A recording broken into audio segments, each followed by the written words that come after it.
Hey YouTube, Hcpcarolina. This is a video to discuss the differences between soap and detergent. Those of you who have sensitive skin, those of you who are very concerned or in tune or what have you with, what you put in your body, you should also be concerned with what you put on your body, because our skin is our first line of defense. If your skin is dry or if it has breaks from, a paper cut or anything like that, then that is an avenue for something to get into your body and irritate you or cause problems. So what I want to talk to you about is natural soap, because there is a difference between soap and detergent. Detergent is man-made.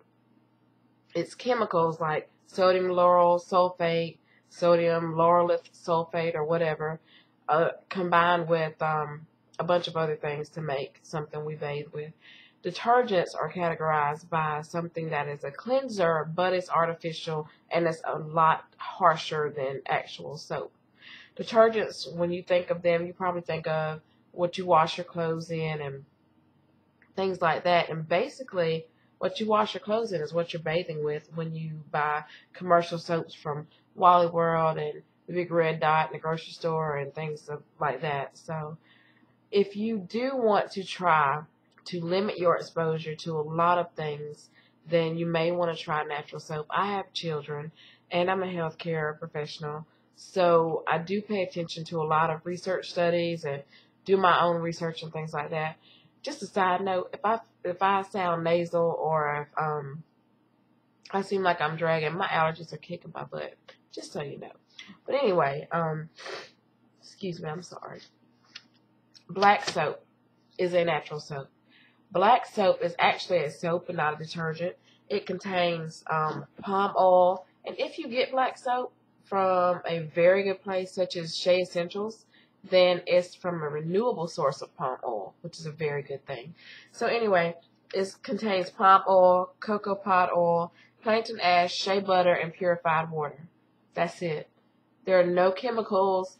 There's no nothing in there unless you're allergic to shea butter or something like that, which very few people are. But there are some who have a reaction to those. Just like okay, there is a huge number or percentage of people who have a reaction to their body wash and their cleansers, but they don't think it's a reaction. You know, you get out of the shower, you're all itchy and like, oh, I need to put some lotion on or something, or you cut yourself in the shower yesterday, but it's burning today.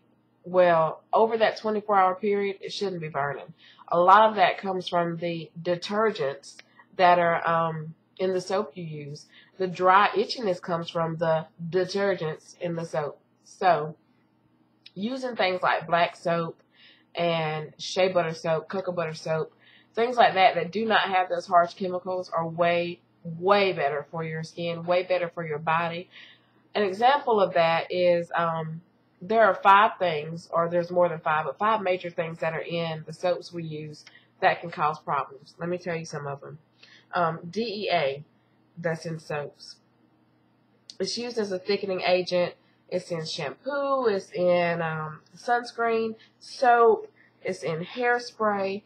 That has been shown to cause a brain development issue in children. There is nothing I want to put on my child or give my children that's going to cause their brains not to develop as they should. And the thing is, you wouldn't even know if that's what was causing it, but the people who dedicate their time, who dedicate their jobs to researching this, have proven it causes brain development issues in children. Okay, the actual word, the way that's spelled is DIEThanolamine,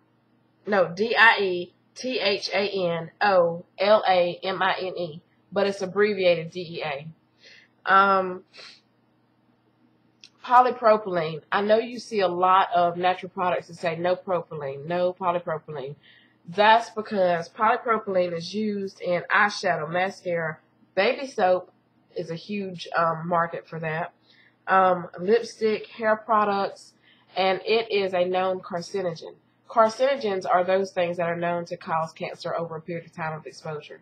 So that's not good. SLS, Sodium Lauryl Sulfate, Sodium Lauryl Sulfate is spelled so many different ways. It's ridiculous. But using it, it's in toothpaste, soap, shampoo, body wash, facial cleansers, some even some like makeups for some reason have that in there. But your exposure to it in your shampoo, it can be absorbed into your body. In your soap, it can be absorbed. There are so many different venues that something can get into your body when you're bathing with it or when you're washing your hair. But anyway, what has shown to be a problem with that is it decreases your immune system. And in a day and age when there are so many things you don't want to catch and hand sanitizer is stuck in every nook and cranny of the world, you don't want your immune system decreased. Also, it impairs eye formation in children and in pregnant women who are, you know, their fetus's eyes are in the stage of formation. It has been called to show a negative or adverse effect on eye formation. So, and a sidebar on that, you'll see, well, it's okay because it's derived from coconut oil. SLS, Sodium Lauryl Sulfate, or Sodium Lauryl Sulfate. Let me make something clear.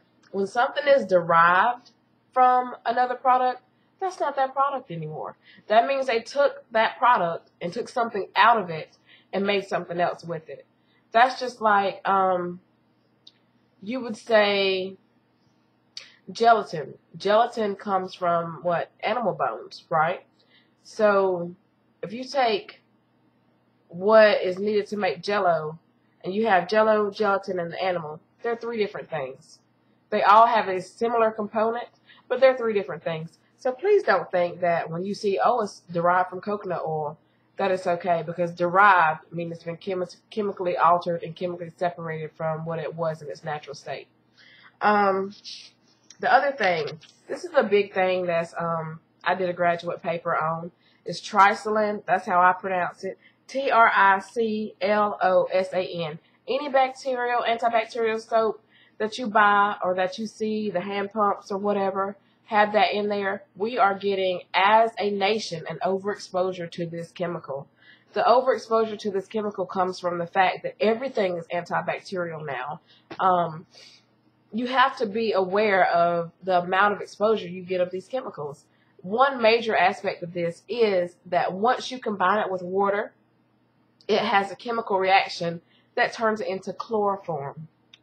Just Google chloroform if you don't know what that is. But inhaling it in large amounts or over a period of time can kill you.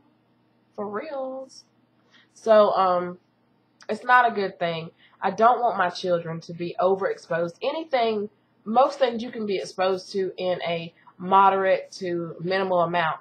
These are things that are in almost everything we use, from bath soap to hairspray to makeup to shampoo. So just to dishwashing liquid. So just make sure you look at the ingredients and the things you use. And personally, I love my kids. I don't want them to have something that's going to cause them problems down the road or cause me problems down the road that I used inadvertently and didn't know about it. I do have here a block of Shea Butter Soap. I have cut this into like 4 pieces. It was much bigger than this. I got this from sheaessentials.com. It is owned and operated by a very, very passionate person who puts her heart and soul into what she sells. She's a very, very good business. She has a very good business. Everything I've purchased from her, I've been overly satisfied with. So I do have her Shea Butter Soap, which contains pure shea butter, virgin olive oil, palm oil, avocado oil, coconut oil, castor oil, and shea oil. And you may say, how can all those oils actually be a soap? But those are soaps, not detergent. It combined together, it does lather.